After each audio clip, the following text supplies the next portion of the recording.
Seja bem-vindo ao Conversa Capital. Recebemos esta semana Tony Cabral, deputado estadual do Estado de Massachusetts e também presidente da Comissão de Administração do Estado e Regulamentação.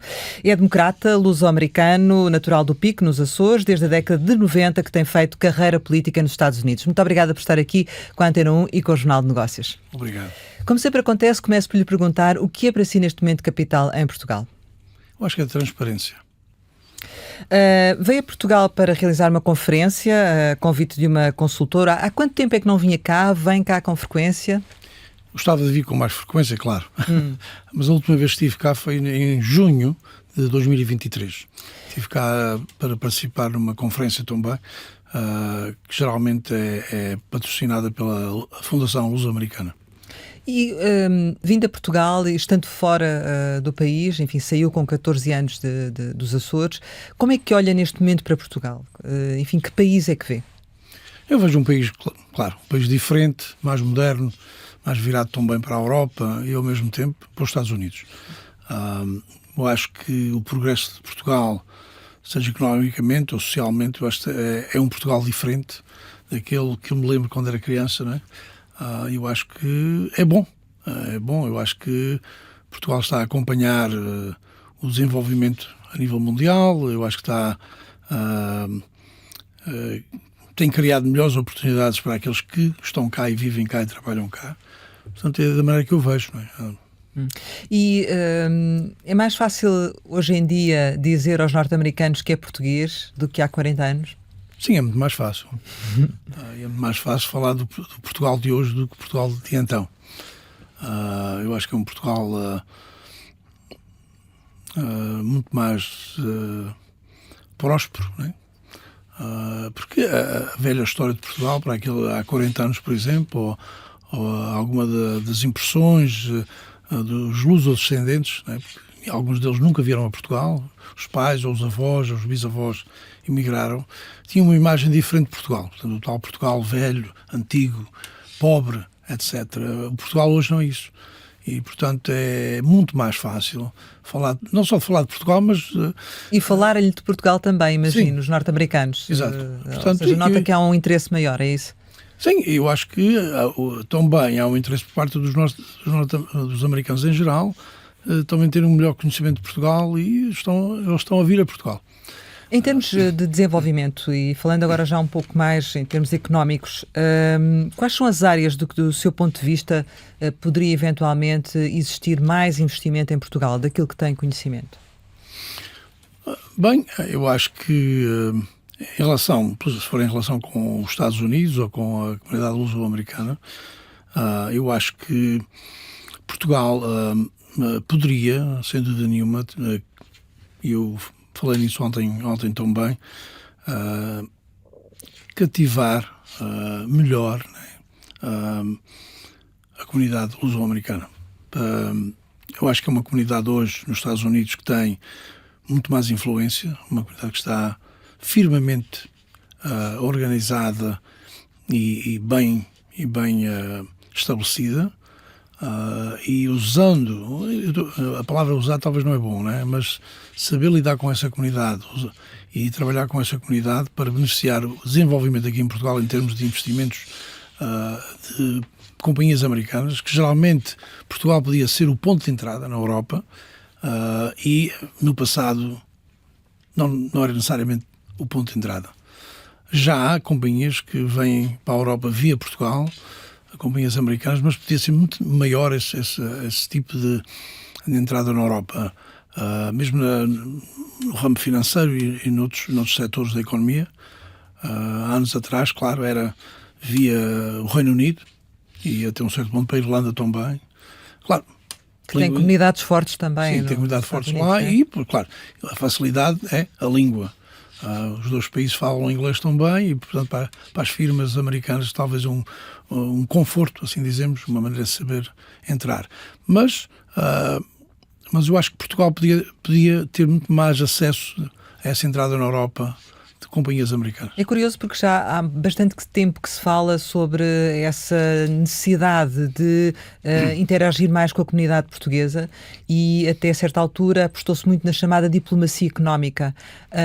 Não se fez, acabou por não se fazer nada ou foi uma oportunidade perdida? Há tantos anos, não é, que se fala nisto? Há muitos anos que fala-se nisto. Há governos que têm feito um melhor trabalho do que outros, não é? Eu estou a falar no Governo Central aqui em Lisboa. E, portanto, mas eu acho que deve ser uma constante, né? Quando muda de governo, às vezes essas relações, esses contatos não continuam como devem continuar, e outros governos fazem um melhor trabalho do que outros nesse sentido, não é? Eu não quero mencionar específicos governos necessariamente, mas eu pessoalmente tenho tido essa experiência, portanto, e às vezes há uma falta de, eu vou usar o termo em inglês, follow-up, né? Fala-se muito Dá e continuidade, vezes, não é? E não há continuidade. Os Estados Unidos são um dos 5 principais destinos das exportações de bens portuguesas. Considera que há espaço para os Estados Unidos crescerem mais enquanto mercado de exportação de português? Eu acho que já há um grande... Os Estados Unidos e Portugal, portanto, os últimos dados que temos é que em 2021, por exemplo, os últimos dados que temos, pelo menos que se pode ver claramente, os negócios entre Portugal e os Estados Unidos. Em 2021, a nível dos Estados Unidos, foi mais ou menos cerca de 8,8 bilhões de dólares, que é muito dinheiro. Como eu disse também ontem, cerca de 1 bilhão desses 8,8 é diretamente com o estado onde eu vivo e eu trabalho, que é o estado de Massachusetts. Mas há mais oportunidades. Eu especificamente acho que há mais oportunidades pelo menos em dois setores, né? O setor de life science e biotech, que Massachusetts, por exemplo, é, sem dúvida nenhuma, um dos maiores líderes no país. Eu sei que às vezes aqui em Portugal fala-se muito e foca-se muito no Silicon Valley, na Califórnia, né? Mas eu acho que, em termos de life science ou biotech, Massachusetts, especialmente na área de Boston, ou zona ali de Cambridge, ao pé do MIT e do Harvard, é o centro dessa atividade económica. Eu acho que Portugal podia tirar mais proveito também nesse sentido. O outro é uma indústria relativamente nova nos Estados Unidos, que é o offshore wind, né? E aí, claro, Portugal, via EDP Renováveis, podia tirar mais proveito também nesse sentido.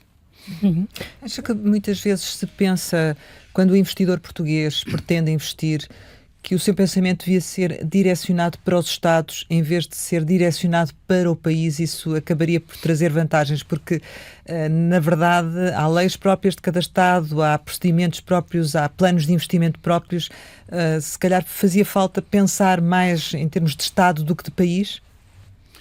Em certos setores eu acho que sim, concordo com essa análise. Porque, claro, como disse, as leis, em geral, são estaduais, há leis nacionais também, e conhecer de fundo, ou ter a oportunidade de lidar com certos Estados é importante, conforme o setor. Claro, novamente, eu volto novamente à questão de o Estado de Massachusetts, o Estado da Califórnia, por exemplo, que também tem uma grande comunidade luso-americana, tem luso-descendentes que são congressistas a nível federal. E também temos em Massachusetts, temos uma senhora chamada Lori Trahan, nome inglês, o nome de casada, mas o nome de solteira é Loureiro, né? E, portanto, aí mostra já também uma maneira da comunidade se impor e Portugal saber lidar também e fazer as tais conexões necessárias. Mas sim, eu acho que, começando por Estados, seria bom. E que tipo de produtos portugueses é que os norte-americanos procuram? Bem, eu acho que em geral os mais conhecidos é o vinho português, que hoje já é muito mais conhecido nos Estados Unidos e muito apreciado. Eu acho que o vinho português pode competir com qualquer vinho no mundo. Mesmo da Califórnia. Mesmo da Califórnia. E a Califórnia tem bom vinho, claro. Cortiça também. E outro aspecto. E, para não falar em azeite, todos aqueles produtos alimentares que geralmente faz grande parte da importação dos Estados Unidos, de Portugal para os Estados Unidos. Uhum. E procuram sobretudo pela sua qualidade ou pelo seu preço? Acho que as duas coisas. Há uma boa relação qualidade-preço nos produtos portugueses. Exato. Portanto, voltando ao vinho português, tem qualidade e o preço é razoável, comparado com outros vinhos. Comparando com o vinho da Califórnia, por exemplo, o vinho da Califórnia, mesmo em Massachusetts, é muito mais caro do que o vinho português. Do seu ponto de vista, qual é que é efetivamente o fator concorrencial de Portugal? Ou seja, Portugal, ao querer investir nos Estados Unidos ou querer entrar no mercado norte-americano, que tipo de concorrência é que enfrenta ou que deve ter atenção? Bem, para investir nos Estados Unidos é sempre melhor um país grande, mesmo os Estados são grandes, é tentar criar parcerias do lado de lá, portanto, nos Estados Unidos. E daí a questão da comunidade portuguesa que referia, não é? Exato. E não só a comunidade portuguesa, também há firmas propriamente que que há oportunidades de criar parcerias com certas firmas nos vários setores possíveis e aí, claro, é muito mais fácil entrar no mercado. Aí, no caso das energias renováveis, pode ser um exemplo, é isso? Exato, sim. Exato, pode ser um exemplo. Mas está a dar frutos essa parceria, essa ligação, ou nem por isso? Estamos a abrir caminho aí, ou não? Eu acho que houve uma tentativa de abrir caminho, principalmente com a EDP Renováveis, em Massachusetts especificamente, porque atualmente o offshore wind está a ser desenvolvido, essa indústria, em Massachusetts, Connecticut, Rhode Island e também Nova York, New Jersey, na costa leste. A proposta que eles fizeram, o concurso que eles foi em Massachusetts e devido, claro, ao supply chain e aos preços e aos juros que aumentaram, né? Não era viável continuar com o contrato que tinham feito. E, portanto, abandonaram o contrato. Não era só a EDP. A EDP era um joint venture com a Shell, Dutch Shell, e também uma companhia, eu acho, francesa, Engie. Abandonaram o contrato, foram penalizados $60 milhões para abandonar o contrato, mas vão ter uma oportunidade novamente. Há um novo concurso que vai ser agora no dia 31 de janeiro, e é um concurso para ir tentar criar cerca de 3,6 gigawatts de eletricidade. Eu acho que há oportunidades não só para uma companhia, mas para muitas companhias entrarem nesse concurso e conseguirem. A penalização que tiveram não proíbe entrar em outros concursos, simplesmente pagaram a penalidade e agora podem também concorrer novamente. Mas acha que agora será mais atrativo porque, enfim, a desistência que houve teve a ver com o problema da inflação e dos juros, não é? Acha que agora esse concurso será mais atrativo e que poderá ter continuidade, que fará sentido a EDP, por exemplo, voltar a concorrer? Eu espero que a EDP volte a concorrer, né? Mesmo que seja num joint venture. Que seria bom. Seria bom para nós também lá e provavelmente também seria bom para a EDP renovável, mas eu acho que as vantagens são diferentes. Também nós alteramos um pouquinho o processo e a lei em ver com os concursos públicos nesse sentido, que são mais favoráveis agora aos investidores. Às grandes companhias que querem investir, porque o último concurso que se fez era muito restrito em termos de preço, do preço, e quem concorria a proposta não podia ser, o preço não podia ser além do último concurso que se tinha feito. Então alterou-se isso na lei do Estado de Massachusetts e aí dá mais flexibilidade de preços, de oportunidades económicas, que é outra secção do concurso que eles têm que apresentar durante esse concurso, quais são os benefícios económicos também para a região onde, neste caso a região da área de New Bedford, que é onde está mais ou menos sediado por enquanto esta indústria, quais são os económicos, diretamente benefícios económicos para aquela região. Em termos de trabalho, em termos de supply and demand, né? Portanto, eu acho que é muito mais fácil, este concurso vai ser mais fácil, mais atrativo, fácil, não é? Mais atrativo. E, mesmo então, economicamente mais atrativo. Certo. Possibilidades de ganhar, fazer mais, ou ter mais lucro depois de implementar o processo. O que está aqui em causa é a instalação de que área? Não sei se já tinha dito. É instalar, portanto, turbinas a vento, né? E fica na zona mais ou menos a 15 milhas da costa de Massachusetts, da costa da área de New Bedford e a ilha de Martha's Vineyard. Atualmente está já das companhias, que é uma companhia norueguesa, eu acho que é norueguesa, que está a estabelecer, chama-se Vineyard Wind, deram um nome tecnicamente relacionado com a ilha de Martha's Vineyard, né? Vineyard Wind. Já estão a instalar, já começaram a produzir eletricidade. A primeira turbina já começou, vai ser 62 turbinas.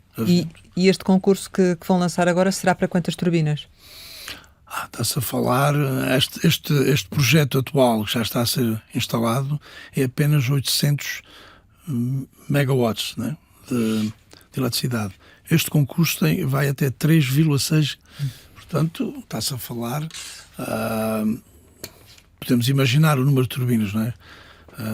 Para 800 é preciso 62, multiplique e está-se a falar em talvez 200, 300, 400 turbinas ou mais, não é? Portanto, será também um negócio para uma dimensão de um consórcio de várias empresas, eventualmente, não é? Exato. É um investimento de quanto tem grande, né? Está-se a falar em bilhões de dólares por cada projeto.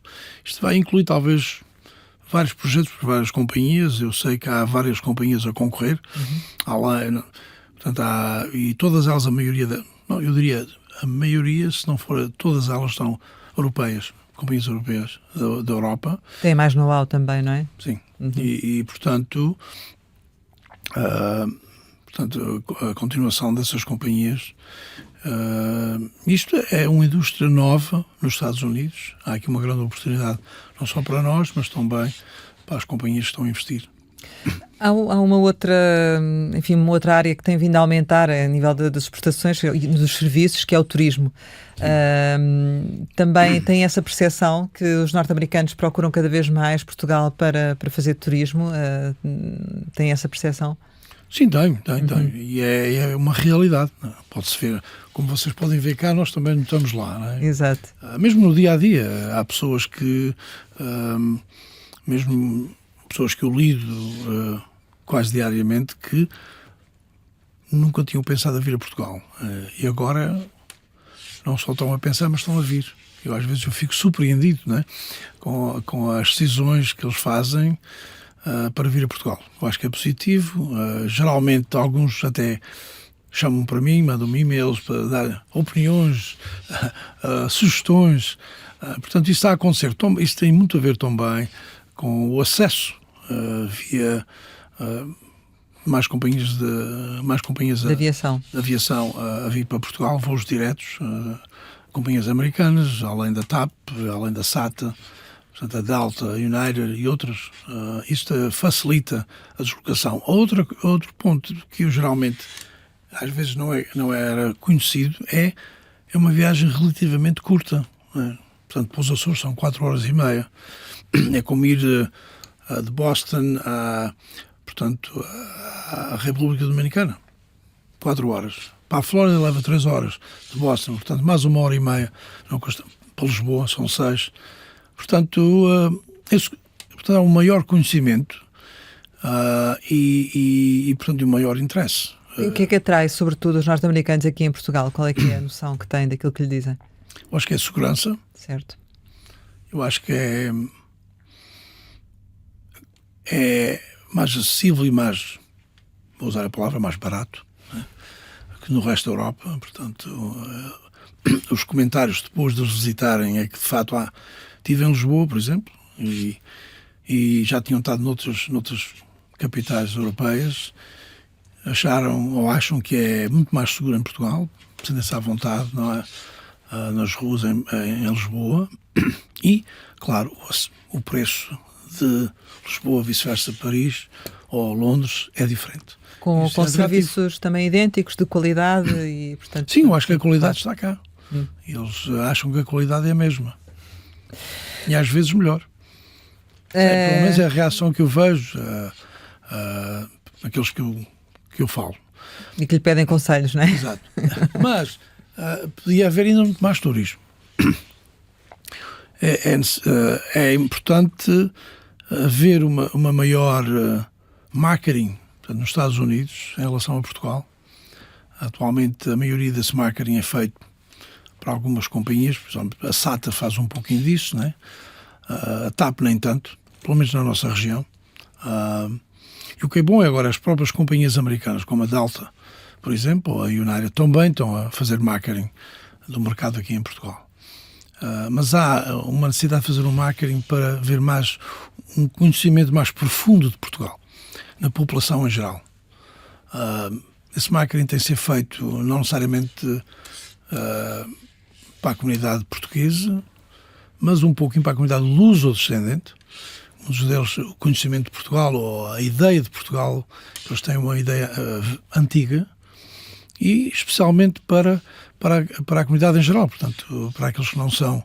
Então é um mercado que pode crescer ainda mais se houver mais divulgação, não é? Eu acho que, além dos números que se fala agora dos Estados Unidos, podia ser 3, 4, 5, 6 vezes muito maior do que é hoje. Mas, portanto, sente que faz falta divulgar ainda mais Portugal nos Estados Unidos? Sim. Sem dúvida nenhuma. Portugal, quando se sai principalmente daqueles centros onde há uma grande comunidade luso-ascendente, Portugal não é conhecido, não conhecem.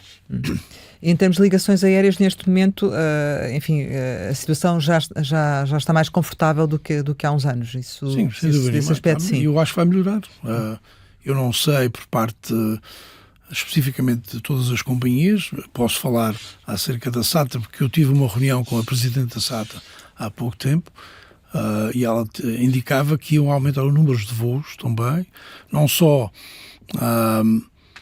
mas mesmo diariamente, iam ter em certos dias, iam ter mais do que um voo no mesmo dia, iam iniciar voos diretos para o Porto de Boston, iniciar voos diretos para o Algarve de Boston.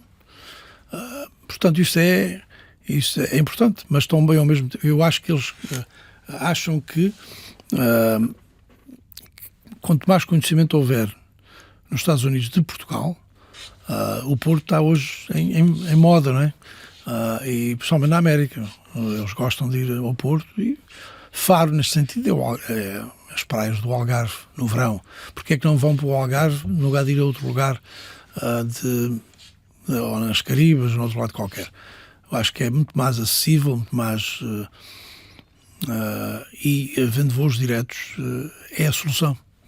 Agora, eu diria que eventualmente as companhias americanas também o farão, não é? Serão depois empurradas, no fundo, se houver procura, se houver mercado, não é? Se houver mais divulgação. Mais divulgação, mais marketing.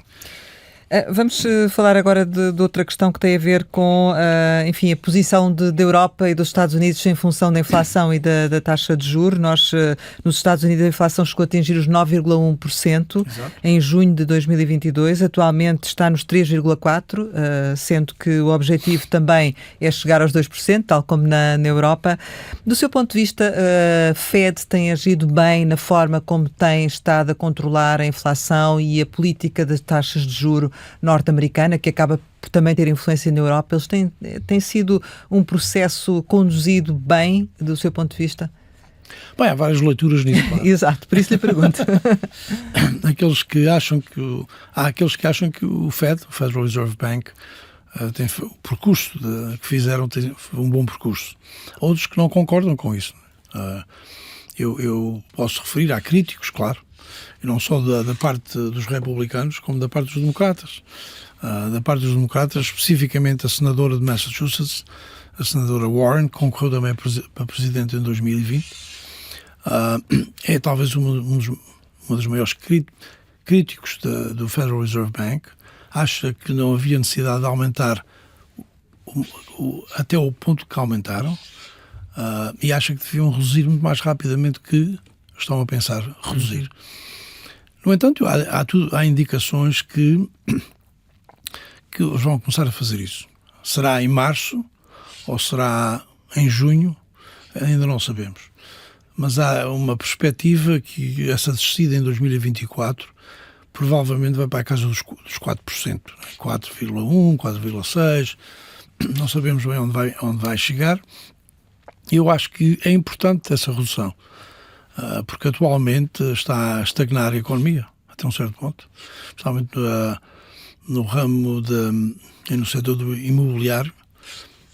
Praticamente as pessoas não têm acesso à compra, que é, além do preço das casas, os apartamentos estão relativamente caros também, devido à inflação que houve, mas o custo de construção.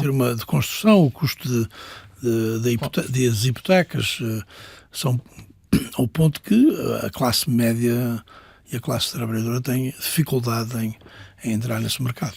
Mas não sentiram ou compensaram de certa forma os impactos sociais também desta situação, e impactos sociais e económicos, porque esta questão teve impactos nas empresas, mas também nas famílias, não é? Houve de certo modo uma compensação, ou há mais pobres na sequência deste problema, porque o desemprego esse não aumentou, não é? O desemprego não aumentou. E aí é que é uma das críticas ao Federal Reserve Bank, ao Fed, não é?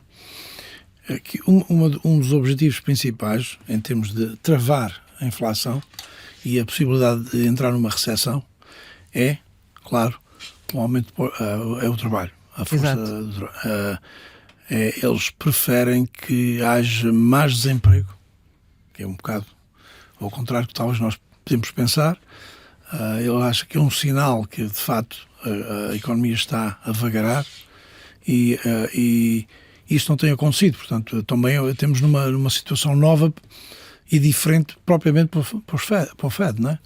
Porque em situações anteriores, portanto, na recessão de 2008 e 2009, claro, o desemprego, a taxa de desemprego foi, mesmo nos Estados Unidos, para 12% e mais. Portanto, a minha região foi até 16%. Né?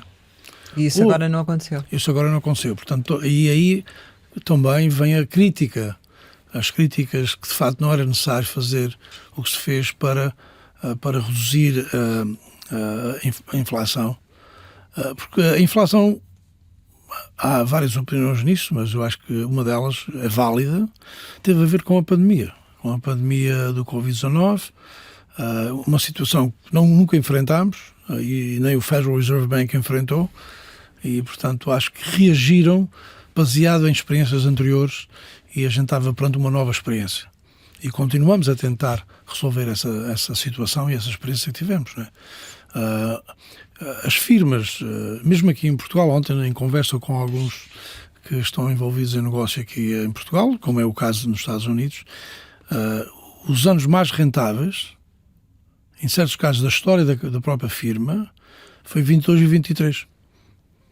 Portanto, ao sair da pandemia, a procura e propriamente o consumidor, portanto, a comprar mais, a necessitar mais, os preços começam a descer, há mais... e, portanto, isto é uma situação completamente diferente. Eu acho que o Federal Reserve Bank devia levar em consideração a crítica da senadora Warren. Com o objetivo precisamente de reduzir a inflação, a administração Biden aprovou um pacote anti-inflação, o Inflation Reduction Act, que veio provocar várias dores de cabeça na Europa, tendo em conta os avultados incentivos fiscais que oferecia às empresas. Temia-se aqui uma deslocalização das empresas da Europa para os Estados Unidos, precisamente por causa deste pacote. Que avaliação é que faz desta medida tomada pela administração Biden? Bem, isso para nós, nos Estados Unidos, foi uma boa proposta. Veio criar grandes possibilidades económicas para certas companhias e, ao mesmo tempo, cria novos postos de trabalho. Algum desses setores, os setores do automóvel, especialmente o carro elétrico, não é? Aí houve uma grande mudança. É necessário companhias europeias, como a Mercedes ou a BMW e outras, não é? Que têm que, pelo menos, produzir uma grande parte do carro ou das peças daquele carro nos Estados Unidos. Se não tem direito ao subsídio que existe agora para carros elétricos. Portanto, se comprar um carro elétrico e se qualificar conforme a percentagem das peças ou do carro que for produzido nos Estados Unidos, logo vice-versa noutro país, tem um subsídio federal de $7.500 por carro. No caso de Massachusetts, em cima dos 7.500, nós oferecemos um subsídio de $3.500. Portanto, se mora em Massachusetts, compra um carro elétrico e tem que seguir as regras impostas por essa proposta do Presidente Biden, tem $12.000 de desconto no carro. Portanto, também, ao mesmo tempo, é um incentivo duplo. É um incentivo para criar mais atividade económica nesse ramo nos Estados Unidos, ou mesmo cria mais trabalhos, vai ao encontro de uma boa política para 2024 e ao mesmo tempo vai também ao encontro de nós nos Estados Unidos e Estados em particulares de conseguirem as suas metas em relação a alterações climáticas. Mas é sensível aos argumentos que foram apresentados pela União Europeia de que este pacote anti-inflação, de certa forma, gera aqui algumas ineficiências e distorções do próprio mercado de concorrência entre os Estados Unidos e a União Europeia, ou não? Bem, eu para mim acho que não. Eu acho que, repara, os Estados Unidos é a maior economia do mundo e eu acho que a seguir a Europa pode beneficiar da mesma maneira com esse programa, com essa proposta que está em vigor. É uma questão de ajustar como devem lidar com os Estados Unidos, que é a economia dos Estados Unidos, e eu acho que podem ter benefícios também. Depende, por exemplo, no caso da indústria de automóveis, claro, o carro, no caso de ser fabricado na Alemanha, a maioria dele tem que ser fabricado nos Estados Unidos, não é? Mas o mercado nos Estados Unidos é tão grande que é importante para essas companhias participarem nesse processo, não é? E ao mesmo tempo também têm lucros e esses lucros podem ser investidos noutras partes na Europa também. Não foi essa pelo menos a percepção com que ficámos da reação de Ursula von der Leyen ao pacote de Joe Biden? Falou-se aqui muito da questão de que temia-se o risco de haver empresas europeias que, à conta destes incentivos fiscais, fossem para os Estados Unidos e deixassem, enfim, os postos de trabalho cá na Europa. Há muitas companhias europeias nos Estados Unidos, né? E como eu disse, é bom criar parcerias. E, por exemplo, na indústria do automóvel, a BMW já faz carros nos Estados Unidos há muitos anos, né? A própria Mercedes também faz. A Volkswagen fazia no México, agora está a fazer nos Estados Unidos também. Principalmente os carros elétricos. Eu sei que o primeiro carro elétrico da Volkswagen era produzido na Alemanha. Quando se passou esta proposta do Joe Biden, eles tiveram que, para continuar a vender aquele mesmo automóvel, tiveram, claro, que ajustar como é que o automóvel é construído ou produzido, não é? Não pode ser todo na Alemanha, em parte tem que ser nos Estados Unidos. Eles têm uma grande companhia, eles têm uma grande fábrica nos Estados Unidos, em Chattanooga, Tennessee, que produz a maioria dos automóveis que são vendidos pela Volkswagen nos Estados Unidos, são produzidos ali ou então no México. A União Europeia, entretanto, em resposta a este pacote anti-inflação do norte-americano, aprovou um quadro temporário de ajudas de Estado. Este quadro temporário visa precisamente acomodar o impacto deste pacote anti-inflação norte-americano ao atribuir também subsídios às energias verdes. Considera que esta foi uma boa solução para resolver aqui este conflito que podia, de certa forma, escalar para uma guerra comercial entre os Estados Unidos e a Europa? Bem, a intenção dos Estados Unidos, especialmente do Presidente Biden, nunca foi para criar uma guerra económica com a Europa. Pelo contrário, eu acho que as políticas da administração do Joe Biden têm sido uma política para, claro, à partida, para resolver a situação e para incentivar mais produção e mais postos de trabalho e mais investimento nos Estados Unidos, mas ao mesmo tempo também para os seus parceiros, como a Europa. A Europa é fundamental em termos de parceria com os Estados Unidos e, portanto, eu acho que a intenção nunca foi essa, de criar guerra especialmente com a Europa, né? Que a China é um pouquinho diferente, mas eu acho que a reação na Europa, claro, a Europa também tinha que criar uma situação de incentivos e se esta proposta americana do Joe Biden o fez, eu acho que é positivo.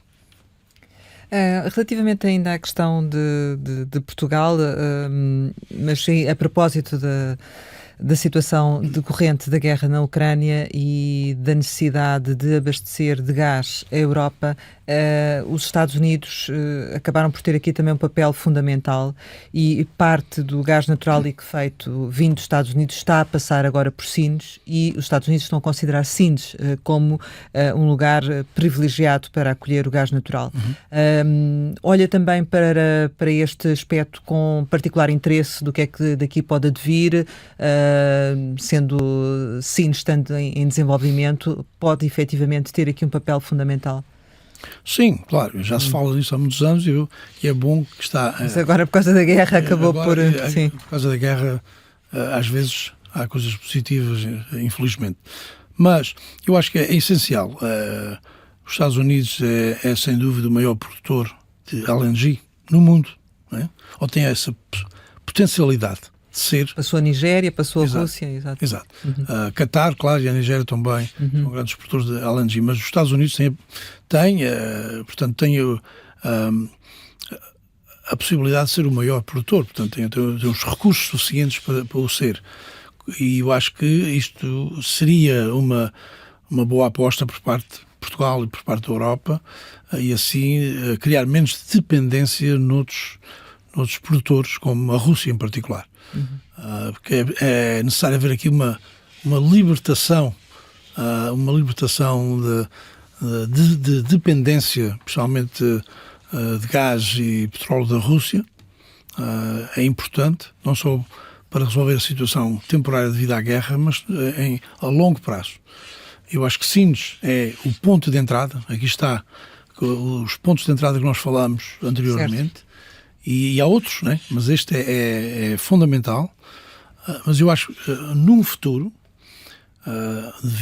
Portugal devia entrar nessa conversa de criar uma canalização, portanto um pipeline de Sines para o resto da Europa. Aí então Portugal seria o ponto definitivamente de entrada, no lugar porque agora também entra noutros pontos na Europa o LNG dos Estados Unidos. Os Estados Unidos também, em termos do petróleo, é o maior produtor de petróleo no mundo. Nós exportamos, os Estados Unidos exporta petróleo. Não é só a Arábia Saudita ou os outros países do Médio Oriente. Portanto, temos aqui uma grande possibilidade da Europa ter as oportunidades de mudar as suas políticas em termos de energia. O que está a acontecer, não é? Porque está a acontecer, necessariamente teve que acontecer. Mas tem que acontecer mais rapidamente. Quanto menos dependência houver com a Rússia, por exemplo, melhor para a Europa.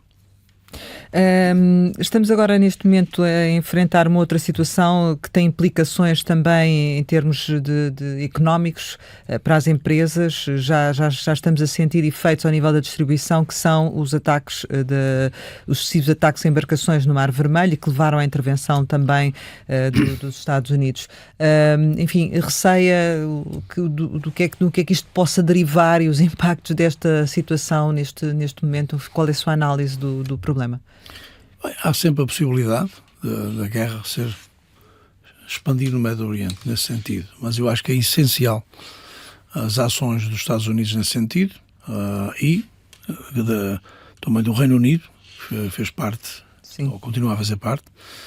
E eu acho que talvez a NATO também tem que analisar esta situação, porque é importante, principalmente um grupo como o Houthi, que os Estados Unidos já classificou-os novamente como um grupo terrorista. Isso é importante também. Vai travar, vai eliminar fundos que eles têm acesso agora, que no futuro não vão ter. As sanções que os Estados Unidos vai impor devido a ser classificados novamente como um grupo terrorista também vai beneficiar a situação. Mas eu acho que é importante, e aqui mostra novamente a administração do Joe Biden e sabe o que tem que fazer e apoia os seus aliados nesse sentido. Isto não é só para beneficiar os Estados Unidos, tem muito a ver para beneficiar a própria Europa. No caso da Ucrânia, estamos a assistir, no fundo, a algum travão, não é? Em termos de apoio. Eu acho que é temporário. Aqui há um desacordo entre a Casa Branca e os republicanos, que têm controle da Câmara dos Representantes. Eles querem impor alterações nas leis de imigração relacionado com a fronteira do Sul, portanto, a Southern Border, portanto, a fronteira com o México, devido ao grande número de migrantes que estão a entrar nos Estados Unidos via aquela fronteira, e eles querem impor um sistema novo e, claro, atualmente a Casa Branca não concorda nesse sentido com tudo aquilo que os republicanos querem. E, portanto, é a razão que o pacote, que inclui cerca de 63 bilhões de dólares para a Ucrânia, está atualmente parado ou travado. Eu acho que é temporário. O povo americano e as sondagens do povo americano são claras. Eles apoiam a Ucrânia. A maioria do povo americano acha que é importante apoiar a Ucrânia, porque não é só importante devido aos Estados Unidos, mas devido à própria Europa. É uma guerra na Europa. E se não for travado e parado ali, poderá ter impacto noutros países europeus. Aí entra em vigor a NATO, e os Estados Unidos é um dos parceiros principais da NATO. E aí, porque seria muito mais complicado se houvesse outro país que fosse atacado pela Rússia, e aí a NATO tinha que agir. E aí os Estados Unidos também, claro, sendo membro da NATO, tinha que também agir diferente. Sendo que, entretanto, temos uma outra guerra em curso no Médio Oriente, não é? Portanto, temos aqui duas frentes e foi por causa disso que esta situação da Ucrânia acabou por entrar no impasse. Olha para esse conflito como sendo o princípio de uma escalada ainda maior, ou acredita que haverá capacidade da administração Biden de travar essa escalada? Não, eu acho que a administração Biden vai continuar no percurso de tentar ajudar, não, tentar ajudar a Ucrânia. O conflito no Médio Oriente, especificamente com Israel e Hamas, nessa situação eu acho que não há... Os Estados Unidos está firmemente do lado de Israel, sempre teve e continuará a estar. Aqui não envolve políticas democratas ou republicanas. Eu acho que, novamente, seja republicano ou seja democrata, há um grande apoio a Israel. Se fosse o Trump, seria o mesmo? Se fosse o Trump, em relação a Israel, eu acho que seria o mesmo. Acho que seria o mesmo. Repare, isto não tem a ver com o Trump, nem tem a ver com, praticamente não tem a ver com o Joe Biden também, tem a ver com o apoio do povo americano com Israel. Isso não é só por causa de Israel em si. Isso tem muito a ver também com a própria influência da comunidade judaica nos Estados Unidos. Tem feito um belíssimo trabalho, não só agora, mas ao longo dos anos. Um belíssimo trabalho de informar, criar transparência do que é preciso para um Israel ser um país que é hoje. Portanto, eu acho que a situação e a questão no Médio Oriente não vai alterar em termos do próprio apoio dos Estados Unidos. Considera que em termos de ordem mundial os Estados Unidos têm estado a perder influência para a China, para a Rússia, para outros países, para os BRIC, que estão aí a crescer? Considera que há aqui uma perda de influência da parte dos Estados Unidos? Acho que não. Acho pelo contrário. Eu acho que desde o Joe Biden, da administração de Joe Biden, novamente os Estados Unidos está no mundo a apoiar os seus amigos, os seus aliados, a fazer as decisões que são necessárias. Eu acho que a Rússia, depois da derrota na Ucrânia, que eu acho que vão perder, ou seja, via guerra, ou seja, de negociações, eventualmente tem que haver negociações, todas as guerras que terminam tem que haver negociações, passará a ser uma força regional, uma potência regional, não é uma potência mundial. E em termos da China, sim, a China pode ser uma potência económica mundial e está a caminho disso, mas nunca vai ser uma potência militar a nível mundial. Portanto, os Estados Unidos vai continuar a ser, portanto, o player internacional nesse sentido. Tem os recursos para isso, tem o apoio do próprio povo americano para isso, tem boa parceria com a Europa e com o Reino Unido. O Reino Unido é sem dúvida nenhuma um aliado dos Estados Unidos fundamental em todos os sentidos, não só economicamente, mas militarmente. A prova é o que está a acontecer no Médio Oriente. Quem é que tem os ataques aos Houthis, quem é que tem feito? Os Estados Unidos e o Reino Unido. Portanto, isso é fundamental. Eu acho que os Estados Unidos, se houvesse uma nova administração de Donald Trump, haveria algumas nuances diferentes, não é? Mas eu acho que os Estados Unidos continuam a desempenhar o papel principal que o faz hoje e fazia no passado. Poderia haver algumas alterações em certas áreas, por exemplo, na Ucrânia. Eu acho que seria um erro grande para nós nos Estados Unidos e também, claro, teria um impacto muito diferente na Europa. Portanto, à partida, para aqueles que de facto querem que isso não aconteça, a melhor aposta é no Joe Biden. Estamos praticamente a terminar, mas ainda aqui há algumas questões que lhe queríamos colocar. Do seu ponto de vista, Trump será o candidato republicano a estas eleições nos Estados Unidos de novembro? Atualmente parece que acho que sim. Claro, temos aqui mais um mês ou dois para ver o resto dos resultados. Tivemos resultados no caucus de Iowa. Vamos ter resultados terça-feira, no dia 23 de janeiro, em New Hampshire. E depois vamos para a Carolina do Sul, South Carolina. E aí é fundamental, que vai ser em fevereiro, porque um dos outros candidatos republicanos é Nikki Haley, que foi governadora de South Carolina. Atualmente, as sondagens, o Trump está à frente dela em South Carolina, nas sondagens, de quase 30 pontos. Para uma senhora, uma candidata que foi governadora daquele estado, vive naquele estado, reside naquele estado, e se perder o estado da Carolina do Sul, eu acho que é o fim da campanha da Nikki Haley. E aí, oficialmente, acho que não há outra solução senão o Donald Trump. Portanto, eu acho que é bom, porque aí o Donald Trump vai perder em novembro contra o Joe Biden. Acha que sim? Acho que sim. E, do seu ponto de vista, estes processos jurídicos em curso que impedem que ele seja candidato em alguns estados não vão produzir efeito e ele vai mesmo a votos, é isso? Eu espero que não produzam efeitos. Nós queremos que ele perca nas urnas, não nos tribunais. nesse sentido, não é? Eu acho que vai haver uma decisão, provavelmente uma decisão do Supremo Tribunal dos Estados Unidos em relação ao que tem acontecido em alguns estados, como o estado de Colorado, no estado do Maine, e há outros, mesmo o próprio estado de Massachusetts. Há um movimento também para que ele não figure no boletim de voto em Massachusetts também. Eu acho que o que é importante aqui é o Supremo Tribunal fazer uma decisão. É política, mas eles já se envolveram politicamente anteriormente, e seria bom que as decisões fossem nas urnas e ele perdesse ou ganhasse nas urnas, não nos tribunais.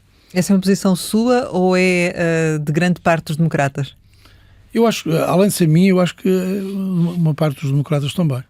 E Joe Biden será o candidato democrata, é isso? Não há alternativa? Atualmente não há alternativa. Eu acho que quando há um presidente, seja o partido qual for, que vai concorrer à reeleição, geralmente não há grande oposição dentro desse partido. Acontece agora com o Joe Biden, já aconteceu também com o Partido Republicano. Por exemplo, quando o George W. Bush concorreu à reeleição, também não teve oposição dentro do Partido Republicano. Portanto, é natural, isso acontece. Aqui era mais uma questão da idade, não é? Bem, repare, eu não sei porque é que estão sempre a focar na idade do Joe Biden. Olha, o Trump não é muito mais novo do que ele. É o que cerca de 3 anos mais novo que o Joe Biden. Eu acho que a idade, neste sentido, traz experiência, traz conhecimento. É um indivíduo que tem grande conhecimento não só das políticas internas nos Estados Unidos, mas especialmente externas. Eu acho que ele tem mostrado que, de facto, como Presidente dos Estados Unidos, ele sabe e reconhece o papel dos Estados Unidos no mundo. Isso é bom para todos nós, especialmente para a Europa, não é? Sendo democrata, como é que justifica, apesar de todas as situações, de todos os processos em curso contra Donald Trump, ele continuar a ter o apoio dos norte-americanos ou dos republicanos que tem neste momento? Ele tem apenas o apoio do que se chama MAGA, portanto, da base conservadora do Partido Republicano. Mas com esse apoio, ele totalmente tem controle do partido. Portanto, hoje em dia, as forças moderadas dentro do Partido Republicano podem existir, mas estão calados. Porquê? Porque têm medo, até um certo ponto, de afetar as suas próprias carreiras políticas, neste caso, se forem políticos. Mas analisando os números, isso é que é importante. Ele ganhou com 51% em Iowa, na base, portanto, no caucus republicano. Mas, na realidade, esse apoio não é tão grande como os 51% mostra. Isso não traduz para novembro. Isso é apenas uma eleição ou um caucus na base do Partido Republicano, que é, neste caso, em Iowa, há muitos republicanos, mas naquele caucus participaram, comparado com 2020, menos 50 mil pessoas não foram participar no caucus que foram em 2020. Portanto, os 51% é de uma base ainda mais pequena. E quando a gente conta com os outros que votaram para a Haley e para o DeSantis, foram mais de 40% dos que foram participar no caucus. Portanto, é uma base forte, sem dúvida nenhuma, mas uma base pequena. E essa base não vai traduzir em novembro. Ele terá que ter muito mais apoio dos votantes, dos eleitores nos Estados Unidos, do que atualmente nas primárias. Aqui em Portugal não temos a complexidade dos Estados Unidos, mas estamos também à beira de um processo eleitoral, tanto em Portugal continental como nos Açores. Como é que vê estas mudanças em Portugal? O que é que espera? O que é que acha que poderá acontecer, nomeadamente como democrata que é? Bem, a partir da primeira reação que eu tive em termos de Portugal, né, fiquei um pouco surpreendido porque é que o Primeiro-Ministro demitiu-se. Portanto, achava que não havia fundamento suficiente, é isso? Bem, eu estou a ver isto por olhos americanos, não é? Certo. Porque nos Estados Unidos, se houvesse a situação como é, ou como foi, ou na altura, eu acho que não havia, neste caso o Presidente dos Estados Unidos não ia-se demitir da sua posição por causa disso. Porque nós é fundamental nos Estados Unidos a pessoa é inocente a ser até sistema poder provar que a pessoa não é inocente. Não é? E, portanto, foi uma surpresa até um certo ponto para mim essa decisão, mas foi uma decisão dele.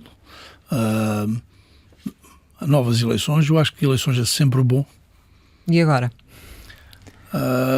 Não, eu acho que as eleições é uma oportunidade do povo em geral mostrar, ou pelo menos comunicar com aqueles que vão possivelmente governar o país, e essa mensagem é importante, essa participação é importante. Cabe a cada um dos partidos fazer a sua mensagem, que acham que é a mensagem que vai resolver a situação em Portugal, em bem dos portugueses, e aqueles que o melhor fizerem provavelmente vão ter resultados positivos, não é? Uma ascensão dos partidos de extrema-direita, como é que olha para essa situação?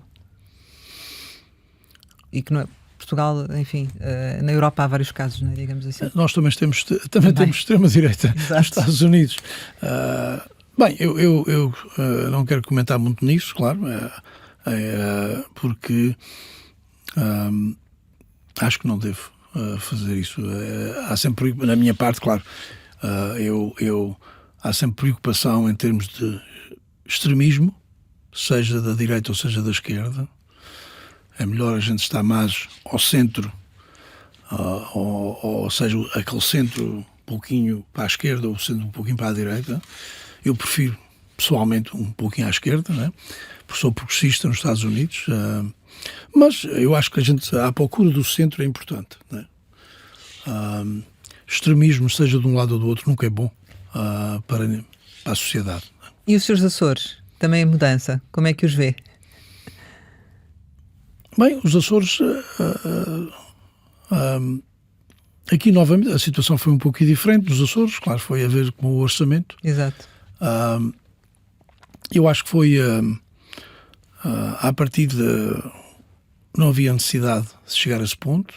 Eu acho que havia possibilidades de haver um acordo nesse orçamento. Os partidos que faziam parte estavam aliados, não estavam a governar, mas faziam parte da coligação no Parlamento Regional, decidiram fazer ao contrário. Eu acho que não vão tirar proveito disso nas eleições. Chegamos ao final e, como habitualmente, lançamos algumas palavras para uma resposta rápida. A primeira é Pico. É um ponto de referência para mim. New Bedford. A minha casa. Pedofilia. Bem, isso é, para mim, tem que haver o governo em si, ou a sociedade em si, tem que definir definitivamente as responsabilidades. Não é aceitável. No nosso caso, em Massachusetts e praticamente nos Estados Unidos em geral, todos aqueles que têm contato com crianças são reportes obrigatórios para as autoridades civis de qualquer abuso que possa ter. Para uma resposta rápida mesmo, TAP. TAP? TAP.